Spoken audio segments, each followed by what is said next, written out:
Ako po si Ria Bello, nagtatrabaho sa Movenpick ng mga ilang buwan na.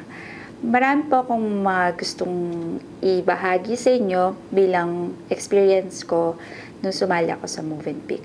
Unang-una, nung unang araw ko, naging confident ako, pinakita ko sa kanila kung ano yung totoong ako. At inintindi kong mabuti kung ano yung nasa kontrata ko. At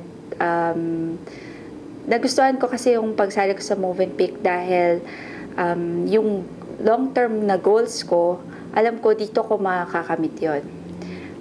Pangalawa, yung transition naman between sa bansa natin at saka dito, medyo mahirap nung una kasi medyo mas stricto dito.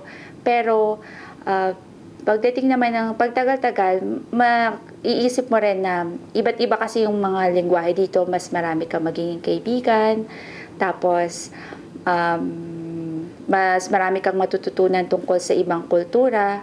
Tapos dito, kahit na Tagalog yung lengguwahe natin, English naman, nagkakaintindihan naman lahat. Tapos, pangatlo at huling masasabi ko, kung pupunta kayo sa ibang lugar, tapos pag-move kayo sa, let's say, Movenpick nga, ang importante, yung maging masaya kayo, yung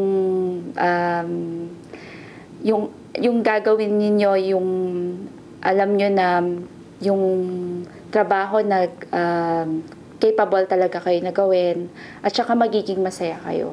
Yun ang pinaka-importante. Salamat!